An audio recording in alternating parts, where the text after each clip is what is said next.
बहुत बहुत धन्यवाद आपका टारगेट विद चंद्रा में। और हम लोग पढ़ रहे थे जैव विविधता, बायोडाइवर्सिटी। पहले पार्ट में हम लोगों ने जैव विविधता की परिभाषा पढ़ी, जैव विविधता नाम किसने दिया उसको पढ़ा, जैव विविधता का मापन कैसे किया जाएगा, जैव विविधता कितने प्रकार की होती है और जैव विविधता की दर, परिवर्तन दर क्या होती है, इन चीज़ों के बारे में हम लोगों ने बात की थी। आज उसी के अगले पार्ट में हम लोग बात करने वाले हैं जैव विविधता तप्त स्थल या हॉट स्पॉट की। इसके अलावा जैव विविधता से लाभ क्या हैं, जैव विविधता को क्षति कैसे पहुँचती है और इस जैव विविधता को बचाया कैसे जाए। दोस्तों, इसके पहले मैं आपको बताना चाहता हूं कि हमारा जो देश है वो जैव विविधता से समृद्ध देश है। जैसे तरह तरह की औषधियाँ पाई जाती हैं, तरह तरह की चीज़ें आपके, चाहे वो आपके पेड़ पौधों में सब्जियों की बात करें या बागवानी की बात करें, तो बहुत ज़्यादा हम जो डिपेंड हैं वो अपनी जैव विविधता पर ही डिपेंड है। और इसीलिए हम लोग कहते हैं कि हमारा देश आज भी 50% कृषि पर आधारित है, कृषि पर डिपेंड है। इसका मतलब यही है कि हमारे यहाँ जैव विविधता सबसे ज़्यादा सक्षम है। चूँकि यहाँ की जलवायु अलग अलग है, इस वजह से जलवायु भी अच्छी है और ऐसी जगह पर पाया जाता है। आप देखते हैं ये मैप बना हुआ है, 3 तरफ से सागर से घिरा हुआ क्षेत्र है, इसके अलावा ये नवीन क्षेत्र है। तो हमारा जो देश है उसकी प्राकृतिक बनावट इतनी अच्छी है, ये भौगोलिक स्थिति जिसको हम बोलते हैं भौगोलिक स्थिति, वो इतनी अच्छी है जिसकी वजह से यहाँ पर तरह तरह की प्रजातियाँ पाई जाती हैं, बहुत सारे औषधि पौधे पाए जाते हैं। आपको दोस्तों जानकर हैरानी होगी कि हमारे देश में यूरोपीय कंपनियों का आने की वजह क्या थी। आने की वजह दोस्तों यही थी कि हमारा देश जो है वो जैव विविधता से समृद्ध देश है। यहाँ पर ढेर सारे मसाले हों या औषधियों की बात करें तो इसकी वजह से ये सारे के सारे ये जो हमारा क्षेत्र है ये पूरी तरीके से पूरी दुनिया की नज़र में रहता है। यूरोपीय कंपनियाँ आई और उनका मुख्य मकसद व्यापार करना था। हमारा देश जो है वो सोने की चिड़िया कहलाता था। सिर्फ इसी वजह से, चूँकि हमारे देश में जैव विविधता एक समृद्ध क्षेत्र के रूप में जाना जाता है, यहाँ पर जो आपकी प्रजातियाँ हैं, खाद्य फसलें हैं, औषधियों के पौधे हैं, मसालों के पेड़ हैं, इस तरीके से ढेर सारी चीज़ें यहाँ पर पैदा होती हैं इस क्षेत्र में। चाहे वो समुद्री क्षेत्र हो या आपका इस तरीके का मैदानी क्षेत्र हो, दोनों महत्वपूर्ण हैं। इसी वजह से सारी दुनिया का ध्यान आकर्षित किया था उस समय हमारे देश भारत ने। और ज़्यादातर जितने भी यूरोप के लोग हैं आकर के यहाँ पर व्यापार करने आते हैं और बाद में क्या करते हैं, हमारे देश से जाने का मन ही नहीं होता है और यहीं पर कब्जा कर रख लेते हैं। तो उसका मकसद यही था, उनका कारण, इस सारी चीज़ों का कारण यही था कि हमारा देश समृद्ध था, जैव विविधता से समृद्ध था। और जिस देश की जैव विविधता सबसे ज़्यादा समृद्ध होगी उसका विकास भी उतनी ही तेज़ी से होगा और वहाँ पर निवास करने वाले जो लोग हैं, जो मनुष्य हैं, उनकी सभी आवश्यकताओं की पूर्ति भी अच्छे से हो जाएगी। आप अपने आसपास की चीज़ों को देखिए, चाहे वो फर्नीचर हो, चाहे वो खाने का जितनी भी पैकेट बंद सामग्रियाँ हों, बिस्किट, नमकीन या जो भी जितनी भी चीज़ें सारी आपके आसपास दिखाई देती हैं, उनमें ज़्यादातर 90% जो है, 100% जो है वो आपकी सभी प्राकृतिक संसाधनों से प्राप्त की गई होती हैं। तो जिस देश की जैव विविधता सबसे समृद्ध होगी वो देश उतना ही समृद्ध होगा और वहाँ के लोगों की आवश्यकताओं की पूर्ति भी अच्छे तरीके से होती है। तो हम लोग तप्त स्थल की बात करते हैं, हॉट स्पॉट की बात करते हैं। देखिए, सबसे पहले जो हॉट स्पॉट शब्द है, हॉट स्पॉट या तप्त स्थल शब्द, वो सबसे पहले नॉर्मन मायर्स के द्वारा दिया गया, नॉर्मन मायर्स के द्वारा दिया गया। और ये नॉर्मन मायर्स के द्वारा कब दिया गया? 1988 ईस्वी में दिया गया। तो एग्जाम में महत्वपूर्ण ये बिंदु है कि सबसे पहले तप्त स्थल की बात किसके द्वारा की गई, तो नॉर्मन मायर्स के द्वारा की जाती है। उसके बाद दोस्तों नॉर्मन मायर्स ने इसकी परिभाषा बताई, तप्त स्थल होते क्या हैं उसके बारे में बताया, उसको जान लेते हैं। देखिए, इन्होंने कहा कि उस क्षेत्र में, किसी एक क्षेत्र में या जिस क्षेत्र में कम से कम 1500 स्थानिक संवहनीय पौधों की प्रजातियां पाई जाती हों। जिस क्षेत्र में 1500 स्थानिक संवहनीय, कम से कम 1500 स्थानिक संवहनीय पौधों की प्रजातियां पाई जाती हों, वो क्षेत्र क्या कहलाएगा? हॉट स्पॉट या तप्त स्थल कहलाएगा। लेकिन सिर्फ यही कंडीशन नहीं, 2 शर्तें उन्होंने रखी। एक शर्त तो आपकी ये हो गई और दूसरी शर्त उन्होंने रखी कि ये जो प्रजातियां हैं इनके 70% जो प्राकृतिक आवास हैं वो नष्ट हो चुके हों। जहां पर तुरंत संरक्षण की आवश्यकता है, ऐसे ये दोनों कंडीशन जहां पर फॉलो होती हैं, जहां पर लागू होती हैं, उस स्थल को हम तप्त स्थल कह सकते हैं या कहते हैं। उस स्थल को हम हॉट स्पॉट की संज्ञा देते हैं। तो 1500 स्थानिक संवहनीय पौधों की प्रजातियां पाई जाती हों और इन प्रजातियों के लगभग 70% प्राकृतिक आवास नष्ट हो चुके हों, उस क्षेत्र को हम हॉटस्पॉट घोषित कर सकते हैं। यह कहना है नॉर्मन मायर्स का। अब हम लोग बात करते हैं स्थानिक की। तो स्थानिक का मतलब होता है ये प्रजातियां उसी जगह पर पाई जाती हूं, उसी स्थान पर पाई जाती हूं, कहीं और अन्य जगह पर ना पाई जाती हूं, ये इसका मतलब होता है स्थानिक। संवहनी की बात करेंगे दोस्तों तो आपने नाम सुना होगा जाइलम और फ्लोएम, जो संवहनी ऊतक होते हैं जो कि पेड़ पौधों में पाए जाते हैं। जाइलम जो है आपका वो जड़ों से खनिज लवणों को खींचता है, तने तक पहुंचाता है, तने से फिर फ्लोएम पूरे शाखाओं में पत्तियों तक क्या पहुंचाता है, खनिज लवण या भोज्य पदार्थों को पहुंचाने का काम करता है। तो ये दोनों संवहनी जो ऊतक हैं इन पौधों में पाए जाते हों और ये किसी एक क्षेत्र पर ही पाई जाती हो, अन्य जगहों पर इस तरीके की प्रजातियां ना पाई जाती हों, और साथ साथ इन प्रजातियों के जो 70% प्राकृतिक आवास हैं वो नष्ट हो चुके हों, तो इन क्षेत्रों को हम तप्त स्थल कहते हैं और इनकी तुरंत इनको संरक्षण की आवश्यकता होती है। तो ये बात किसने कही? नॉर्मन मायर्स ने। तो ये 2 पॉइंट्स जो हैं बेहद महत्वपूर्ण हैं, इनको आप नोट कर सकते हैं। उसके बाद हम लोग देखते हैं कि कुल मिलाकर के पूरी दुनिया में अभी तक 36 हॉटस्पॉट स्थल खोजे गए हैं। कितने? 36 तप्त स्थल अब तक दुनिया में खोजे गए हैं। अभी जो 36वां है वो दोस्तों आपका दक्षिणी अमेरिका में खोजा गया है, तटीय इलाके में, दक्षिणी अमेरिका के तटीय मैदानों में खोजा गया 36वां आपका हॉटस्पॉट है। अगर भारत की बात करेंगे तो भारत में 4 तप्त स्थल हैं। कितने? 4 तप्त स्थल हैं। उन 4 तप्त स्थलों की हम लोग यहाँ पर बात करेंगे। तो वो 4 तप्त स्थल कौन कौन से हैं उनको आपको ध्यान से देखना है और ध्यान से समझना है, क्योंकि यहाँ से प्रश्न कई बार पूछा जाता है। देखिए हमने यहाँ पर ये भारत का मैप बनाया हुआ है और मैप में हमने ये दिखाया हुआ है 1 2 3 4, ये 4 जो तप्त स्थल हैं, मुख्य जो 4 तप्त स्थल हैं उनके चित्र उनको हमने इंडिकेट किया हुआ है। जो रेड कलर से इंडिकेट किया हुआ है ये दोस्तों वो तप्त स्थल हैं। जो मैंने ग्रीन किया हुआ है वो उस तप्त स्थल में भी सबसे फेमस या जहाँ पर सर्वाधिक जैव विविधता पाई जाती है उनकी हम लोग बात यहाँ पर करते हैं। तो देखिए सबसे पहले नंबर हम यहाँ पर घटते हुए क्रम में बात करेंगे। सबसे ज़्यादा जहाँ है वहाँ पहले बात करेंगे। पहला नंबर आता है आपका पश्चिमी घाट।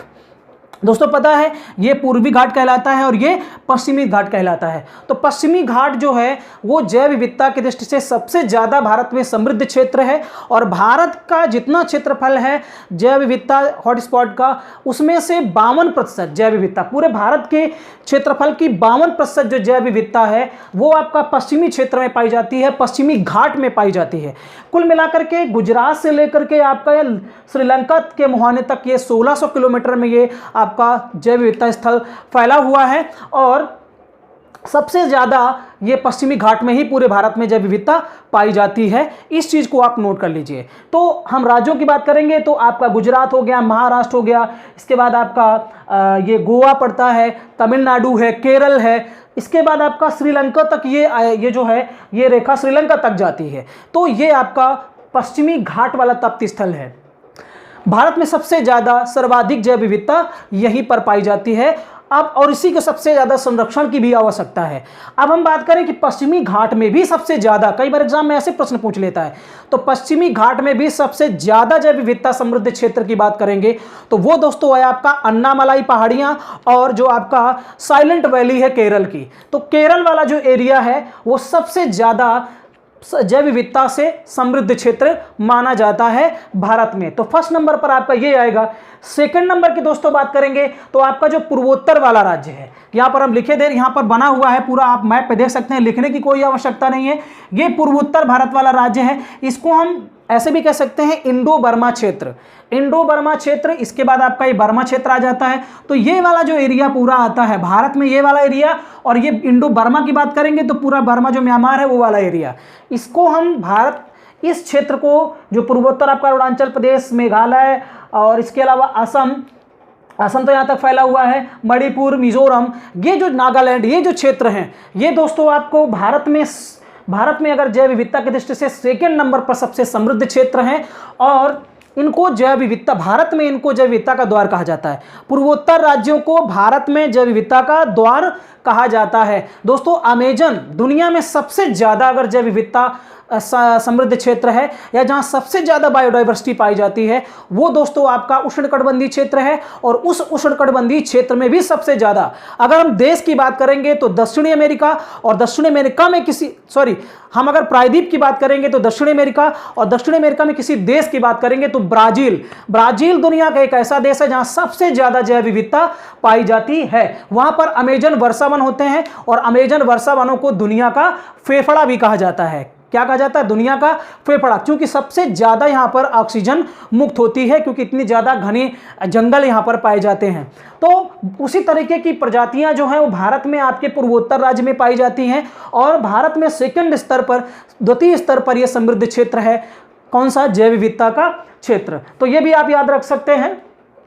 इसके अलावा कई दो तरीके की यहाँ नई मछलियाँ भी पाई गई हैं। 2 नई प्रजातियों की मछलियाँ यहाँ पर पाई गई हैं अरुणाचल प्रदेश में, और इसके अलावा आपका इस मेघालय वाले क्षेत्र में। इसके बाद अगर हम बात करते हैं, ये दूसरा हो गया। तीसरे क्षेत्र की बात करेंगे दोस्तों भारत में तप्त स्थल की, तो वो आपका है हिमालयी क्षेत्र। हिमालयी क्षेत्र की जब हम बात करेंगे तो यहाँ आपका देख रहे हो आप, जो लद्दाख वाला एरिया है, ये आपका जो गिलगित वाला एरिया है, जम्मू कश्मीर वाला, यहाँ से लेकर के अरुणाचल प्रदेश तक पूरा हिमालय आपका फैला हुआ है। तो हिमालय क्षेत्र में भी बहुतायत में जैव विविधता पाई जाती है, तरह तरह की प्रजातियाँ पाई जाती हैं। तो अब अगर हम बात करें कि हिमालय में भी सबसे ज़्यादा जैव विविधता, तो पूर्वी जो आपका हिमालय है, इस पूर्वी हिमालय में जहाँ से शुरुआत होती है आपके नेपाल की, भूटान की, सिक्किम की, अरुणाचल प्रदेश, ये जो 4 जगहें हैं, इन 4 जगहों में हिमालय में अगर बात करेंगे सबसे ज़्यादा, तो इन 4 जगहों में या पूर्वी हिमालय में सबसे ज़्यादा जैव विविधता पाई जाती है। तो दोस्तों समझ में आया ना? मेरे कहने का मतलब तीसरे नंबर में तो हिमालय सबसे समृद्ध क्षेत्र है भारत में। अब हिमालय में भी सबसे ज़्यादा की बात करेंगे तो अगर ऐसे प्रश्न पूछता है तो आपका पूर्वी हिमालय, और पूर्वी हिमालय की बात करेंगे तो नेपाल आएगा यहाँ पे, नेपाल के बाद आपका सिक्किम, सिक्किम के बाद भूटान, भूटान के बाद आपका अरुणाचल प्रदेश। ये 4 जगह हैं। तो नेपाल तो भारत में नहीं, अलग देश हो गया, लेकिन भारत की बात करेंगे तो आपका जम्मू कश्मीर लद्दाख ये भी आएगा। जम्मू कश्मीर लद्दाख, उसके बाद नेपाल छोड़ देंगे, हिमाचल प्रदेश, उत्तराखंड, और उसके बाद फिर आपका सिक्किम, और फिर अरुणाचल प्रदेश। ये जो एरिया हैं यहाँ पर जैव विविधता समृद्ध क्षेत्र हैं, यहाँ पर जैव विविधता पाई जाती है। अब हम लोग बात करते हैं चौथी जगह की। तो चौथी जगह को हम लोग सुंडालैंड के नाम से जानते हैं। सुंडालैंड इसकी खोज यूएनओ के द्वारा, या इसको घोषित किया गया है संयुक्त राष्ट्र संघ द्वारा 2013 में। 2013 में इसको जैव विविधता तप्त स्थल के रूप में घोषित किया गया है। और इस सुंडालैंड के एरिया में दोस्तों आपका जो ये बंगाल की खाड़ी, और ये जो आपका अंडमान निकोबार द्वीप वाला एरिया है, और ये पूरा आपका हिंद महासागर का जो आपका एरिया है उसको हम सम्मिलित करते हैं। तो सुंडालैंड का क्षेत्र आपका पूरा ऐसे आएगा, इस तरीके से ये वाला जो एरिया है ये पूरा आपका सुंडालैंड में आएगा। अगर हम बात करते हैं कि सुंडालैंड में भारत की अगर बात करें, सुंडालैंड में भी कौन सा सबसे ज़्यादा की बात करेंगे तो जो अंडमान निकोबार में निकोबार द्वीप समूह है, उस निकोबार द्वीप समूह में सबसे ज़्यादा जैव विविधता पाई जाती है, और वो चौथा तप्त स्थल आपका है। तो अंडमान निकोबार द्वीप समूह में भी, निकोबार द्वीप समूह में सबसे ज़्यादा जैव विविधता पाई जाती है। इसके अलावा आपका लक्षद्वीप में भी यहाँ पर भी जैव विविधता पाई जाती है। श्रीलंका तो अलग देश हो गया, वहाँ पर भी जैव विविधता पाई जाती है। तो ये 4 क्षेत्र हैं। पहला पश्चिमी घाट, दूसरा हिमालयी क्षेत्र, दूसरा आपका पूर्वोत्तर राज्य या इंडो बर्मा क्षेत्र, तीसरा आपका हिमालयी क्षेत्र, और चौथा आपका सुंडालैंड, जिसमें हम अंडमान निकोबार द्वीप समूह की बात करेंगे। तो ये 4 तप्त स्थल भारत में मुख्य हैं जिनकी बात हम लोग करते हैं हमेशा, और यहाँ से एग्जाम में प्रश्न कई बार पूछा जाता है। तो ये आपको जरूरी था समझना यहाँ। इसके बाद हम लोग बात करते हैं दोस्तों, एक नई संकल्पना आई है होप स्पॉट की। होप स्पॉट का मतलब होता है ऐसे क्षेत्र, अभी तक तो हम सिर्फ स्थल और जल दोनों की बात करते थे, अब ऐसे क्षेत्र, ऐसे जलीय क्षेत्र जहां पर जैव विविधता पाई जाती है, उन जलीय क्षेत्रों को हम होप स्पॉट की संज्ञा देते हैं। क्या कहते हैं? Hope spot. होप मीन्स आशा, तो आशा का स्थल। तो होप स्पॉट कुल मिलाकर के पूरे दुनिया में 78 माने गए हैं, लेकिन उन 78 में भारत में पाए जाने वाले होप स्पॉट की संख्या कितनी है? 2। वो 2 हैं आपका लक्षद्वीप और अंडमान। तो ये आपका लक्षद्वीप समूह हो गया, और ये आपका अंडमान। तो क्योंकि ये जलीय स्थल हैं, और जलीय जो आपके जैव विविधता स्थल हैं, जलीय जो तप्त स्थल हैं, उनकी यहाँ पर बात की जा रही है। देखिए हॉटस्पॉट में जलीय और स्थलीय दोनों स्थलों की बात की जाती है, जबकि हॉट स्पॉट में सिर्फ जलीय जैव विविधता वाले क्षेत्रों की बात की जाती है। ऐसे ही मेगा डाइवर्सिटीज कंट्रीज की एक संज्ञा आई है महाविविधता वाले क्षेत्र। तो महाविविधता वाले क्षेत्र कुल मिलाकर के 17 खोजे गए हैं, जिसमें से भारत भी शामिल है। महाविविधता वाले क्षेत्रों को कहा गया है जहां पर 5000 स्थानिक संवहनीय पौधों की प्रजातियां पाई जाती हों, ऐसे क्षेत्रों को मेगा डाइवर्सिटीज बायोडाइवर्सिटी कंट्रीज बोला जाता है। मेगा बायोडाइवर्सिटी कंट्रीज, महा जैव विविधता वाले क्षेत्र। तो एक नई संकल्पना या नई अवधारणा भी लोगों के सामने आई है। अब हम लोग, ये तो हो गया तप्त स्थल के बारे में। अब हम लोग बात करते हैं जैव विविधता से लाभ क्या है। देखिए, जैव विविधता से लाभ आपके 4 प्रकार के दिखाए गए हैं: प्रदाता सेवाओं के रूप में, नियंत्रणकारी सेवाओं के रूप में, समर्थनकारी सेवाओं के रूप में और सांस्कृतिक सेवाओं के रूप में। अगर हम प्रदाता सेवाओं की बात करेंगे तो इसका मतलब होता है जब हम अपने प्रकृति से डायरेक्ट कोई लाभ उठ लें, तो डायरेक्ट या प्रत्यक्ष रूप से हम लोग भोजन प्राप्त करते हैं। आप देखते हो गेहूं, चना, दाल, अरहर, जितनी भी चीज़ें हैं, फसलों वाली चीज़ें हैं, फल, वो सभी के सभी हमें भोजन कहाँ से मिलता है? पेड़ पौधों से, जैव विविधता से प्राप्त होता है, प्राकृतिक संसाधनों से मिलता है। जल भी हमें किससे मिलता है? प्रकृति से मिलता है। रेशा भी हमें मिलता है। औषधियाँ भी, विभिन्न तरीके की जो जड़ी बूटियाँ हैं वो भी हमें कहाँ से मिलती हैं? हमारे जैव विविधता क्षेत्रों से, हमारे जंगलों से मिलती हैं। ईंधन, लकड़ी के लिए ईंधन है, फर्नीचर है, इस तरीके का फ्यूल जो आपका पेट्रोलियम है, जो कोयला है, प्राकृतिक संसाधनों से ही हमें प्राप्त होता है। तो इस तरीके से डायरेक्ट हमें जो सेवाएं मिलती हैं जैव विविधता से, वो ये है। इसके अलावा नियंत्रणकारी सेवाओं के रूप में अगर बात करेंगे तो नियंत्रणकारी सेवाओं के रूप में जैसे कि बाढ़ नियंत्रण। दोस्तों, आपको पता है कि जहाँ पर ज़्यादा वन होते हैं, ज़्यादा जंगल होते हैं, वहाँ बाढ़ जैसी स्थिति नहीं आ पाती, क्योंकि क्या है कि वहाँ मृदा अपरदन भी नहीं होता है। तो जहाँ ये जैव विविधता हमें क्या करती, पेड़ पौधे तूफान से बचाते हैं, बाढ़ से बचाते हैं, मृदा अपरदन नहीं हो पाता है। सूखा नियंत्रण, अगर जहाँ पर पेड़ पौधे नहीं होंगे वहाँ मानसून नहीं बनेगा, मानसून नहीं बनेगा तो दोस्तों वहाँ बारिश नहीं होगी। तो इस तरीके से सूखा नियंत्रण से भी हमें ये मदद करती है जैव विविधता। समर्थनकारी सेवाओं की बात करें तो समर्थन का मतलब सपोर्ट करती हैं चीज़ें। तो ये जो जैव विविधता है वो मृदा निर्माण में सपोर्ट करती है। नई नई तरीके की मिट्टी बह बह करके नदियों से आती है, साथ साथ में मृदा अपरदन को रोकती है। परागण, जो परागण की जो क्रिया होती है, वो परागण की क्रिया भी हमारे जैव विविधता ही में ही होती है, इसी से समर्थन मिलता है। इसके अलावा सांस्कृतिक सेवाओं की बात करेंगे तो हम लोग देखते हैं कि जब हम शैक्षणिक की बात करेंगे, एजुकेशनल के रूप में बात करेंगे, एजुकेशन के रूप में बात करेंगे, तो आपको पता है दोस्तों कि हम जब भी साइंस पढ़ रहे होते हैं तो हम तरह तरह के जीवों का अध्ययन करते हैं, पेड़ पौधों का अध्ययन करते हैं। तो इस तरीके से सांस्कृतिक रूप में भी हम सांस्कृतिक सेवाओं के रूप में, शैक्षणिक रूप में भी हम इससे लाभ पाते हैं। आध्यात्मिक रूप से आपको पता है कि महात्मा बुद्ध ने भी पीपल वृक्ष के नीचे ज्ञान प्राप्त किया था। तो कहते हैं कि जब आपको शांति तभी मिलेगी जब आप एकांत में जाएंगे, और एकांत में जाने के लिए आपको जंगलों में जाना होता है, जहाँ सिर्फ शांति ही शांति होती है। सुंदर हवा, सुंदर वृक्ष, स्वच्छ हवा आपको मिलती है, स्वच्छ ऑक्सीजन मिलती है, और बहुत ही वहाँ का रमणीय माहौल होता है, बहुत ही सुंदर मनमोहक वहाँ का वातावरण होता है, इसलिए हमें वहाँ शांति मिलती है। और ऋषि मुनि जो हमारे हैं वो कहाँ पर? जंगलों में ही क्या करते हैं? तपस्या करते हैं। तो आध्यात्मिक दृष्टि से भी हमें क्या है, ये जैव विविधता मदद करती है। पर्यटन के रूप में अगर कहीं पर आप घूमने जाएं और वहाँ घास ना हो, पहाड़ ना हो, जल ना हो, नदी ना हो, झरने ना हो, तो बेकार है आपको घूमना। तो झरने, नदी, पहाड़, घास, पेड़ पौधे, इस तरीके की जितनी भी चीज़ें हैं ये पर्यटन में मुख्य रूप से सामने आती हैं। तो सांस्कृतिक सेवाओं के रूप में पर्यटन मुख्य क्षेत्र आता है, और ये भी हमें जैव विविधता से ही ये लाभ प्राप्त होते हैं। तो ये आपके कुछ लाभ थे जो कि हमें जैव विविधता से मिलते हैं। कुछ क्या, बहुत सारे लाभ हमें मिलते हैं। हम लोग पूरी तरीके से सारे जीव इन्हीं पर डिपेंड हैं। एक प्रश्न पूछा जाता है कि सर्वाधिक जैव विविधता कहाँ पर पाई जाती है? तो अमेजन वर्षा वन जो है आपके, और ये अमेजन वर्षा वन दोस्तों दक्षिण अमेरिका महाद्वीप में पाए जाते हैं। और देश की बात करेंगे तो ब्राज़ील देश में सबसे ज़्यादा जैव विविधता पाई जाती है। इसके अलावा जैव विविधता को क्षति कैसे पहुंचती है? जैव विविधता को क्षति दो तरीके से पहुंचती है, प्राकृतिक कारक और इसके मानवीय कारक, दो तरीके से। इसके दो कारक हैं, एक प्राकृतिक और एक मानवीय। देखिए प्राकृतिक कारक की बात करेंगे तो महाद्वीपीय विस्थापन, आपको पता है कि सारे जो देश हैं, जो महाद्वीप हैं, वो खिसक रहे हैं एक दूसरे के उल्टा विपरीत जो क्षेत्र हैं, विपरीत क्षेत्र की ओर इनका विस्थापन हो रहा है, निरंतर विस्थापन हो रहा है। ये आपने शायद पढ़ा भी होगा भूगोल में। प्लेट विवर्तनिकी का सिद्धांत भी हैरी हेस का पढ़ा होगा कि प्लेटें खिसक रही हैं एक दूसरे की तरफ। हिमालय वाला जो एरिया, यहाँ पर जो हिमालय है सबसे ऊंचा, एवरेस्ट जो सबसे ऊंची है, इसका कारण भी ये है क्योंकि भारत का जो विस्थापन है ये उत्तर पूर्व की तरफ हो रहा है। इसमें जो इंडियन प्लेट है वो आपका यूरेशियन प्लेट में टकरा रही है, जिसकी वजह से ये वाला एरिया उठता चला जा रहा है। तो प्रतिवर्ष 3 सेंटीमीटर भारत का उत्तर पूर्व की ओर विस्थापन हो रहा है, जिसको हम प्लेट विवर्तनिकी सिद्धांत या महाद्वीपीय विस्थापन भी कहते हैं। तो इसकी वजह से भी क्या है, जैव विविधता हमारी नष्ट हो रही है। इसके अलावा चक्रवात देखते हैं, बड़े बड़े तूफान आते हैं, टार्नेडो है, हरिकेन है, इस तरीके के ढेर सारे चक्रवात आते हैं, साइक्लोन आते हैं, जिसकी वजह से भी क्या होता है कि ढेर सारा नुकसान होता है। बहुत सारी प्रजातियां पेड़ पौधों की, जंतुओं की नष्ट हो जाती हैं।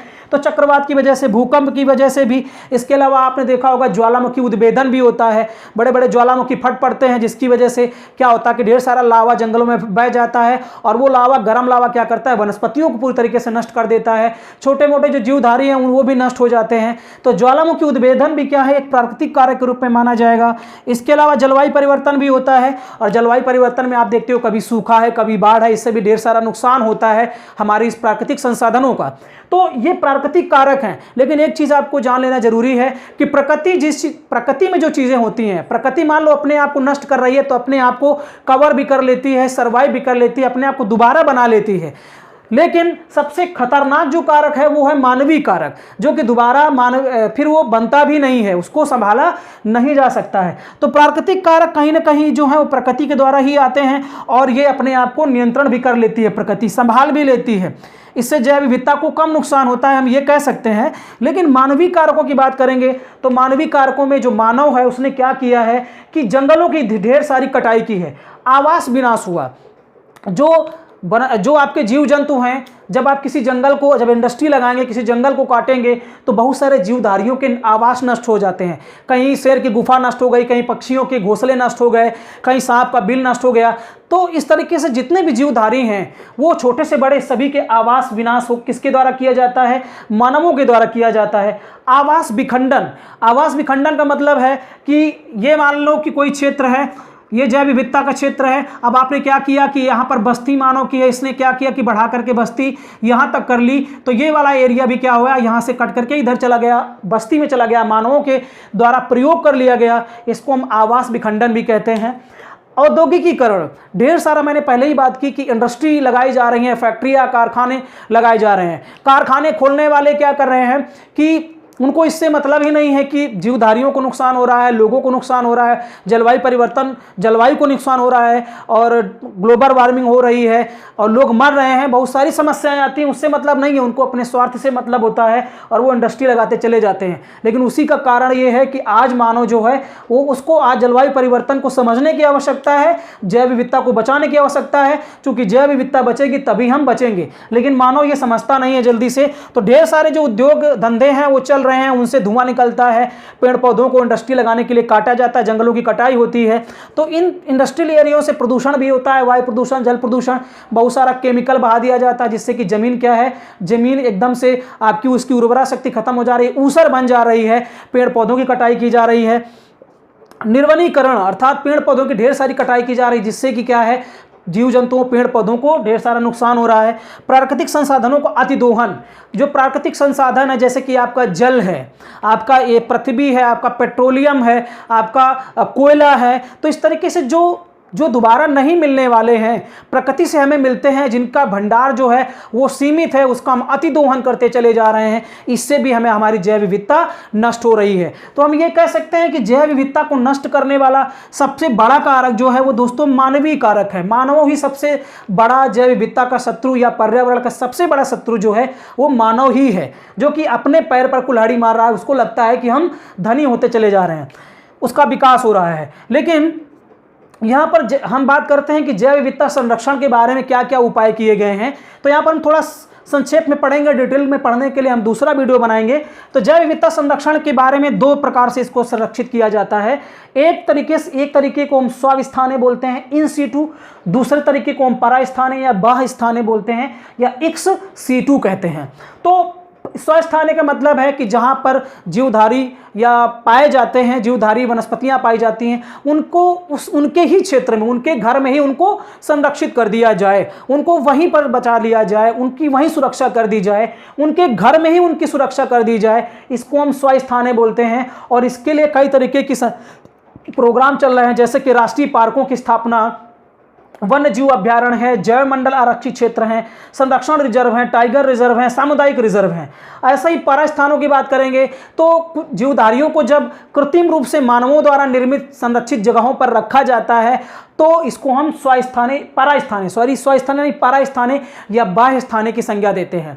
जैसे कि मान लो किसी जीवधारी को ज़्यादा संकट है, विलुप्त प्राय है, उसको हमने उठा करके उसी तरीके का माहौल उसको दिया, दूसरी जगह पर रख दिया और वहाँ पर सारी चीज़ें हमने मौजूद कर दी, उसी तरीके का वातावरण हमने उस जीवधारी को दे दिया, तो इसको हम बोलेंगे कि उसके प्राकृतिक आवास से हटा करके कृत्रिम आवास में जब हमने डाला और सारी वहाँ पर चीज़ें हमने उपलब्ध कराई, तो इसको हम परास्थाने बोलते हैं या एक्स सीटू बोलते हैं। और इसके लिए क्या क्या किया जाता है, चिड़ियाघरों की स्थापना की जाती है, वृक्ष उद्यान लगाए जाते हैं, जीन बैंक की स्थापना, हैचरी की स्थापना, जनन द्रव्य बैंक, इस तरीके की चीज़ों का निर्माण किया जाता है। दोस्तों हमारे देश में जो राष्ट्रीय पार्कों की बात करें, नेशनल पार्कों की बात करें, तो अभी तक कुल मिलाकर के 104 नेशनल पार्क हैं, जिसमें सबसे पहला नेशनल पार्क आपका जिम कॉर्बेट नेशनल पार्क जो उत्तराखंड में स्थित है, वो भारत का सबसे पहला नेशनल पार्क है। तो इसको आप याद रखिए। वन्य जीव अभ्यारण्य की बात करेंगे तो 551 है पूरे भारत में।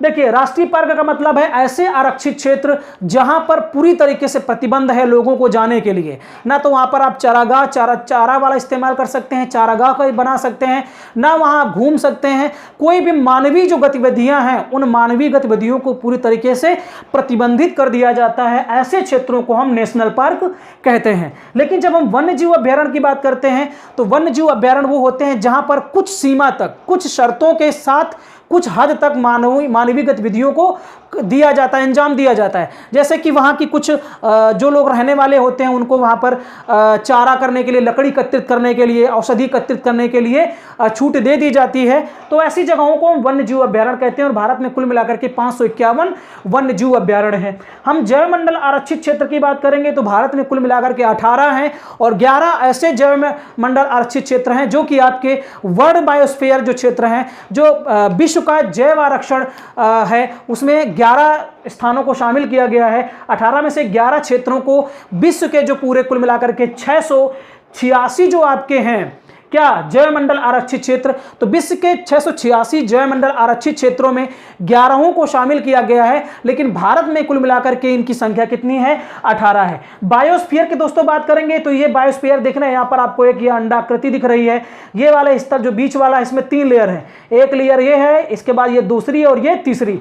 अंदर वाले लेयर को हम लोग क्रोड कहते हैं, इसके बाद बीच वाले को हम लोग बफर कहते हैं और बफर क्षेत्र, और जो आपका सबसे बाहर वाला है उसको हम संक्रमण क्षेत्र कहते हैं। तो जैव मंडल आरक्षित क्षेत्र को इस तरीके से बनाया जाता है। क्रोड वाले एरिया में क्या होता है, सबसे अंदर, जंगल के सबसे अंदर वाले एरिया में क्या होता है, ऐसी वनस्पतियों और जंतुओं को रखा जाता है जो कि विलुप्त प्राय होने वाले हैं, जो विलुप्त होने वाले हैं, जिनको ज़्यादा संरक्षण की आवश्यकता है, उनको हम सबसे अंदर वाले में रखते हैं। सेकंड वाले में हम लोग क्या करते हैं, सीमा निर्धारण अच्छा से करते हैं यहाँ पर, लेकिन यहाँ पर हम क्या करते हैं कि शिक्षा और शोध से संबंधित कार्य कर सकते हैं, इसके लिए छूट होती है, लेकिन ज़्यादा मानवीय गतिविधियों की छूट नहीं होती है। लेकिन जो बाहर वाला एरिया है जिसको हम संक्रमण क्षेत्र बोलते हैं, इसकी कोई खास सीमा नहीं होती है, इसको ना कोई खास आरक्षित किया जाता है और यहाँ पर मानवीय गतिविधियाँ हो जाती हैं। यहाँ पर लोग रह भी सकते हैं, यहाँ की ज़मीन जो है वो लोगों के लिए उपयोगी जो है, मतलब फसलों के लिए उपयोगी है, वहाँ पर लोग खेती भी कर सकते हैं। तो इस तरीके से हम इसको जैव मंडल आरक्षित क्षेत्र बोलते हैं। तो जैव मंडल आरक्षित क्षेत्र में 3 स्थान आते हैं। क्रोड है सबसे अंदर वाला, उसके बाहर वाले लेवर के बफर जोन बोलते हैं और सबसे लास्ट वाली को संक्रमण क्षेत्र, संक्रमण जोन बोला जाता है। तो ये आपका क्या हो गया, आपका जैव मंडल आरक्षित क्षेत्र। टाइगर रिजर्व की बात करेंगे तो कुल मिलाकर भारत में हमारे 50 हैं। हम लोग स्वस्थाने की बात करते हैं, परास्थानिक की बात करते हैं तो चिड़ियाघर, जू जो है वो मानवों के द्वारा निर्मित है। चिड़ियाघरों में हम क्या करते हैं कि ढेर सारा मनोरंजन भी लोगों का हो जाता है और पशु पक्षियों का क्या है वहाँ पर संरक्षण भी हो जाता है। वृक्ष उद्यान है, तरह तरह की जो विलुप्त प्राय प्रजातियां हैं जिनसे हमें औषधियां प्राप्त होती हैं, ऐसे पेड़ पौधों को संरक्षण किया जाता है वहाँ पर। और इसके अलावा जीन बैंक हैं, ऐसे विलुप्त होने वाली प्रजातियां जो कि कुछ समय बाद विलुप्त हो सकती हैं, ऐसी प्रजातियों के जो जीन हैं उन जीन को क्या किया जाता है, स्टोर किया जाता है, ताकि वो अगर ख़त्म भी हो जाए तो उनके द्वारा नया हमें जीव प्राप्त हो सके। तो इस तरीके से जीन बैंक भी बनाए जाते हैं, हैचरी भी बनाई जाती है और जनन द्रव्य बैंक भी होते हैं। तो ये मानवों द्वारा निर्मित है और ये उन्हीं के जहाँ पर वो जीवधारी हैं उन्हीं के घरों में ही उनको संरक्षण दे दिया गया, उसको स्वस्थानीय या इंस्टीट्यूट, और जब बाहर हम ले जाते हैं वहाँ पर हम संरक्षण करते हैं तो परास्थानीय या एक्स सीटू कहते हैं। तो ये दोस्तों था पूरा, आप देख रहे हो ये पूरा जैव विविधता से संबंधित था। तो ये दूसरा पार्ट था दोस्तों। और उसके बाद थर्ड पार्ट में जो हमारा वीडियो बनेगा वो राष्ट्रीय पार्क कौन कौन से हैं फेमस, इसके अलावा उनमें किस जीवों का संरक्षण किया जाता है, उसकी स्थापना कब हुई थी, इनसे संबंधित सारे क्वेश्चन होंगे। तो दोस्तों ये वीडियो को यहीं पर समाप्त करते हैं और बहुत बहुत धन्यवाद आपका इस वीडियो को देखने के लिए। Thank you.